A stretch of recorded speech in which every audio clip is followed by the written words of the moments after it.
ସାଇଜାତ ସେ ଆଜିକାଲିକାର ଜିନିଷ ନୁହେଁ, ବହୁତ ପୁରୁଣା ଜିନିଷ, ଯାହାକି ଆମ ପିଲାବେଳେ ବି ଆମେ ଶୁଣୁଥିଲୁ। ସେ 8 ସାହି ମଧ୍ୟରେ ପ୍ରତ୍ୟେକ ସେବାୟତଙ୍କ ଘର, ଯାହାକି ସେ ମନ୍ଦିର ଚାରିପଟ ଏକ ସେ 8ଟା ଏକ ସାହି। କିନ୍ତୁ ସାଇଜାତ ବି ଆମର ଜଗନ୍ନାଥ ମହାପ୍ରଭୁଙ୍କ ସାଙ୍ଗରେ ସମ୍ପୃକ୍ତ।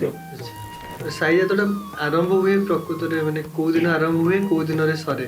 ସାଇଜାତଟା ଆମର ଜଗନ୍ନାଥ ମହାପ୍ରଭୁଙ୍କ ପାଖରେ ସମସ୍ତ ପ୍ରକାରର ନୀତି ହୁଏ।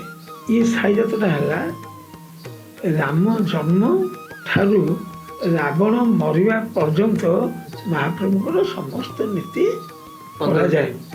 ରାମ ଜନ୍ମ ହେବେ, ସେ ସାଇଜାତର ପ୍ରଥମ ଦିନ ସିଏ।